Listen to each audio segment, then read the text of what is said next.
Jemaah, Idul Fitri yang bukan Allah, Idul Fitri artinya bukan kembali kepada fitrah. Aid artinya kembali fitr, makan. Setelah sebulan tidak makan pagi, pagi ini mulai makan. Bukan Idul Fitrah. Bahasa Arabnya apa? Idul Fitr. Fitr berarti makan. Futur. Jadi pagi ini hari raya makan. Hari raya makan. Setelah sebulan tidak makan pagi. Sederhana. Lalu apakah hari ini menang? Belum tentu juga kita menang. Karena Nabi tidak pernah mengatakan ini hari kemenangan. Ini hari kembali makan. Namun Nabi mengatakan orang yang berpuasa, orang yang qiyamul lail, kalau Allah terima, Allah ampuni dosanya. Ghafarallahu lahu ma taqaddama min dzambi. Allah ampuni dosanya. Apakah pengampunan dosa itu kemenangan? Jawab sendiri. Apakah itu sebuah kemenangan atau sebuah hadiah? Jemaah yang bukan Allah, maka kita pun harus memperbaiki istilah-istilah kita beragama. Ini hari bukan kembali fitrah, ini hari kembali makan. Maka kalau ada orang sholat sekali sejumat, alhamdulillah. Ada orang sholat sekali setahun, alhamdulillah. Masih ada nur Allah di kolbunya. Kita tidak usah sindir-sindir juga. Sudah mau dia menyembah Allah walaupun sekali-sekali, siapa tahu nanti berkali-kali, dan dia wafat mati dalam kali-kali itu. Dan belum tentu juga orang yang malam kemarin selalu Idul Fitri, Qiyamul Lail, Tarawih, yang selalu kemudian berpuasa karena dia merasa suci dengan Qiyamul Lailnya, merasa suci dengan Tarawihnya, merasa soleh dengan puasanya. Tahu-tahu meninggalnya karena merasa soleh. Allah paling benci dengan orang paling merasa soleh. Apa kata Allah dalam hadis qudsi? Kullu bani Adam khatta'un. Semua anak Adam itu pasti punya salah. Tanya ini ustaz-ustaz buya-buya ini, dosanya lebih besar dari orang awam. Karena mereka tahu lalu mereka buat. Apalagi kita. Namun sebaik-baik orang yang bersalah, at-tawwabun, yang mengaku dia salah, yang mengaku dia bukan orang benar. Ini hadis qudsi. Allah tidak berikan pengecualian. Seluruh manusia pasti berbuat salah. Tapi sebaik-baik yang berbuat salah, yang mengaku salah, yang merasa salah. Coba perhatikan ketika Sayyidina Adam terusir dari sorga. Apakah Nabi Adam menyalahkan iblis? Ya Allah, aku terusir dari sorga karena iblis. Apakah Nabi kita, kakek kita Nabi Adam menyalahkan iblis? Tidak. Dia mengatakan Rabbana zalamna, kami yang salah ya Allah. Aku Adam yang salah. Ini Hawa yang salah, bukan salah iblis. Kenapa? Karena syaitan masuk ke masjid tetap syaitan. Maka jika ada kekasih Allah, hamba Allah, masuk ke tempat maksiat, dia tetap hamba Allah. Tapi kalau syaitan masuk ke masjid, dia tetap jadi syaitan. Maksudnya adalah orang baik kemanapun dia diletakkan, dia nggak akan menjadi jahat.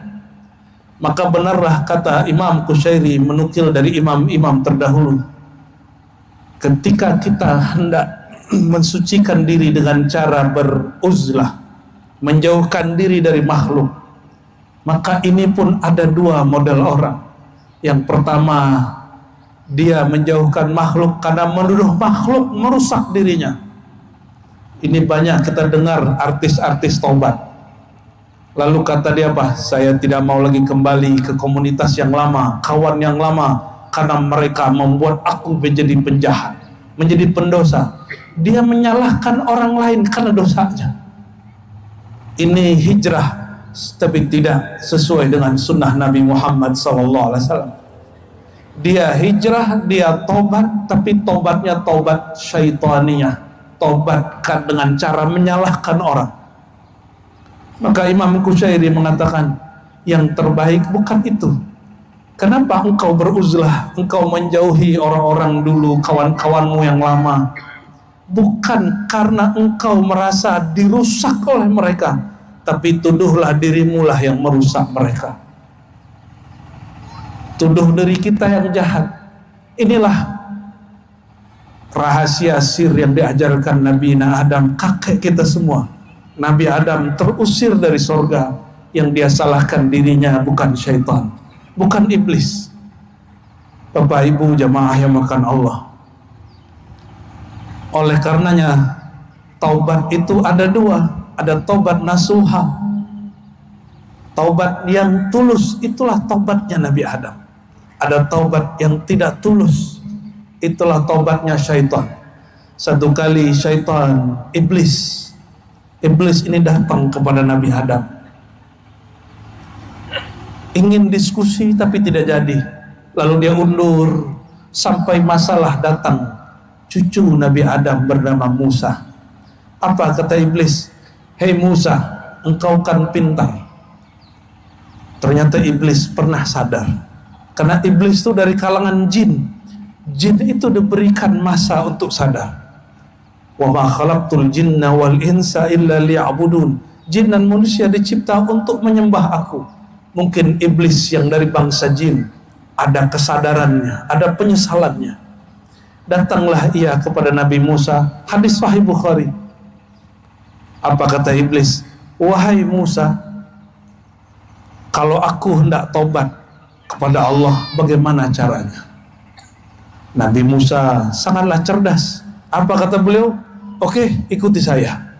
Maka berjalanlah mereka sejauh perjalanan, sampailah di suatu gundukan tanah. Lalu Nabi Musa alaihissalam mengatakan, wahai iblis, bukankah engkau ingin tobat kepada Allah? Kata iblis, betul wahai Musa. Oh, ternyata nabi-nabi ini kadang-kadang berkawan juga dengan syaitan, karena syaitan butuh pencerahan. Bayangkan, selevel nabi tidak menolak iblis. Ini baru belajar zikir sedikit, sudah benci kepada orang yang lain faham. Selevel nabi tidak menolak iblis. Apa kata Nabi Musa? Wahai iblis, betulkah engkau ingin tobat kepada Allah? Kata iblis, betul wahai Musa. Ini kubur kakekku Adam, sujudlah kepadanya. Iblis yang tadinya semangat untuk tobat, egonya muncul kembali. Apa kata dia? Musa, jangankan dia sudah berbau berkalang tanah, dia masih hidup pun aku tidak bisa hormat. Inilah dosanya iblis. Apa dosanya iblis yang tidak bisa dia sadari? Dia merasa tidak berdosa. Dia merasa dirinya lebih baik dari yang lain. Maka benarlah kata Imam Nu'taillah Sekandari, jangan engkau kagum kepada taatmu, jangan engkau kagum dengan orang taat. Siapa tahu itu akhir dia taat. Akhir dia taat maksudnya itu akhir dia berbuat taat karena Allah, setelah itu dibuat taat dan merasa suci. Hati-hati juga, kita nggak boleh benci juga dengan orang maksiat. Siapa tahu itu terakhir dia maksiat, setelah itu dia menyesali maksiatnya. Bapak Ibu Saudara yang bukan Allah, mungkin kita berpikir saya kan nggak ada dosa, karena kita berpikir dosa itu cuma dosa mata, dosa telinga, dosa lisan, dosa kemaluan, dosa ngambil harta orang. Dosa yang paling besar bukan itu. Dosa yang paling besar itu dosa yang ada di dalam qalbu. Maka dalam Al-Quran dikatakan wala takun minal ghafilin, jangan engkau menjadi orang yang lalai. Sibuk dengan orang, lupa dengan diri, itu juga dosa. Apalagi hidup bersosial, bermasyarakat. Ini banyak orang berbuat, mohon maaf, berbuat hal-hal yang bagus mungkin di kacamata awam, tapi bukan karena Allah, tapi karena tidak enak dengan orang kampung. Apalah kata orang nanti. Kita tidak sadar kalau itu adalah riya. Itulah sebabnya kenapa orang-orang kemudian gampang tersinggung, harap dipuji. Ternyata riya itu tidak hanya harap dipuji, juga ada yang satu lagi, takut dicaci. Mengatakan apalah kata orang nanti, itu bagian dari riya. Bapak Ibu yang bukan Allah, takbir yang kita baca tadi, Allahu Akbar, itu lafaz Allah jika diturunkan ke bukit, bukit bisa longsor. Diturunkan kepada gunung, gunung bisa meletus. Makanya Allah tidak berikan gunung, langit, bumi pemikul nama Allah. Di mana Allah letakkan nama Allah itu? Idza dzukirallah wajilat qulubuhum. Jika disebut nama Allah yang bergetar kalbu, maka nama Allah itu diberikan untuk kalbu. Jadi jika mengajarkan tentang Allah, nama Allah, bukan untuk kalbu orang lain, untuk kalbu kita dahulu. Karena kalbu itu dia ada 3 jenisnya. Seperti orang yang sedang sakit, ketika tidak ada makanan yang nikmat, bukan makanannya yang tidak nikmat, badannya yang lagi sakit. Jika kita buat rendang, buat gulai, makanannya tidak terasa nikmat, mungkin mulut kita sedang sariawan, itu disebut qalbun marid, kalbu yang sakit. Makanan kalbu adalah mengenal Allah, menyebut nama Allah. Kenapa ada orang terganggu dengan nama Allah, atau kita tidak menikmati nyebut nama Allah? Jangan tuduh orang lain. Jika kita sholat tidak khusyuk karena ada orang berisik, orang ramai kiri kanan, tidak usah marahi orang lain. Tapi mungkin pikiran kita yang sedang berisik, kalbu kita yang sedang ramai. Ada kalbu yang mati.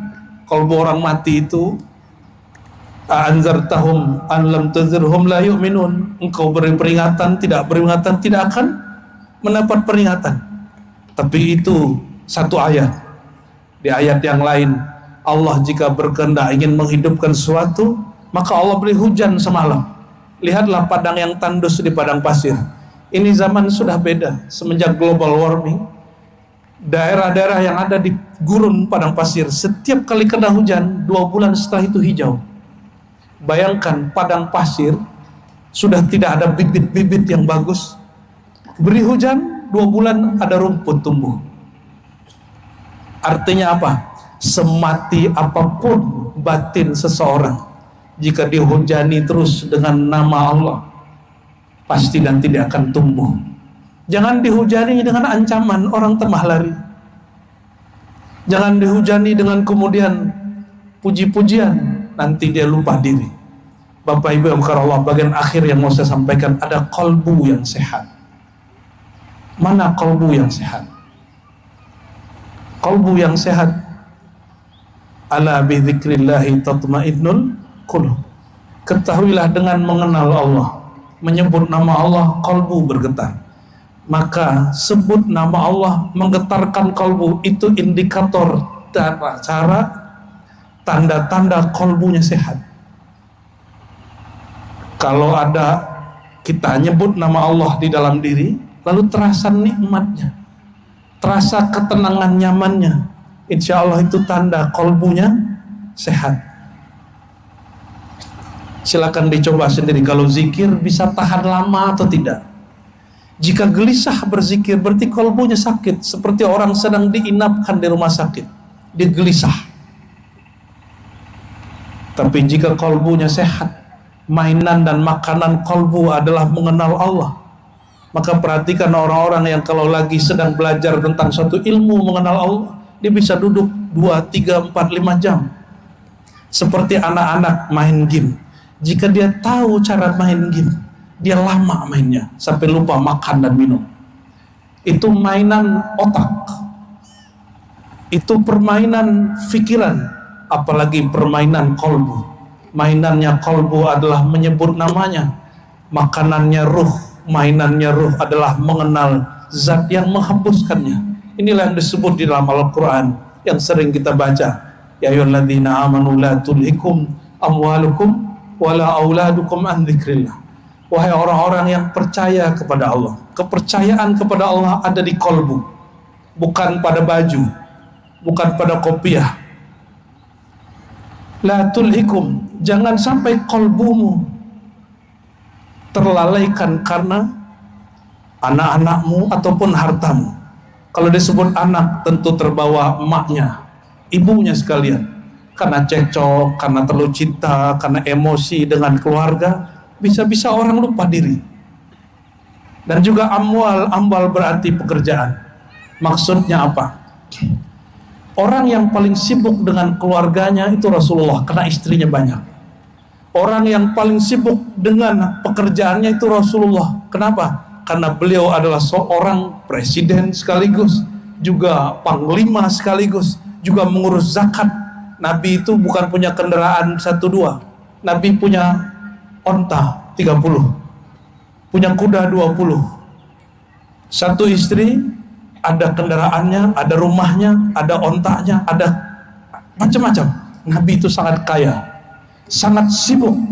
Tetapi beliau dengan sibuknya tidak lupa kepada Allah Subhanahu wa ta'ala. Karena lalai itu di kolbu. Kolbunya selalu bersama Allah. Namun Nabi Muhammad SAW tidak merasa dirinya suci. Maka beliau, bayangkan orang yang sudah selalu berjumpa dengan Allah, selalu beristighfar dan mengatakan, innahu la yughanu ala qalbi. Sungguh kolbuku kadang juga terganggu. Maka aku minta ampun kepada Allah 70 kali sampai 100 setiap hari. Bapak Ibu Saudara karena Allah, inilah nasihat dari kami. Jika Nabi menyadari, menyesali masalahnya 70 kali setiap hari, kita yang tidak terjamin ini harusnya lebih banyak dari itu. Kesimpulan khutbah kita pada pagi ini, yang pertama, Idul Fitr kembali kepada makan, bukan kembali suci. Kesucian urusan Allah. Dan yang kedua, ciri-ciri orang yang hatinya sehat, disebut nama Allah, hatinya nyaman. Maka kalau ditanya, apakah hatiku sakit atau tidak, sebut saja nama Allah, nyaman atau tidak. Dan yang terakhir, selevel Nabi Musa tidak pernah menolak makhluk paling terlaknat di alam semesta bernama iblis. Maka orang-orang yang hina seperti kita, pendosa seperti kita, jangan jugalah menolak dan menghina orang-orang yang terhina. Siapa tahu kita lebih hina dari mereka. Semoga Allah Ta'ala menerima semua puasa kita, semua qiyamul lail yang pernah kita lakukan. Semoga Allah Ta'ala jadikan rumah tangga, kampung, negeri kita ini menjadi negeri yang penuh berkah. Diampuni oleh Allah Subhanahu wa ta'ala. Dijadikan generasi muda kita generasi yang kenal Allah Subhanahu wa ta'ala. Amin ya rabbal alamin. Fa'tabiru ya ulil absar la'alakum turhamun.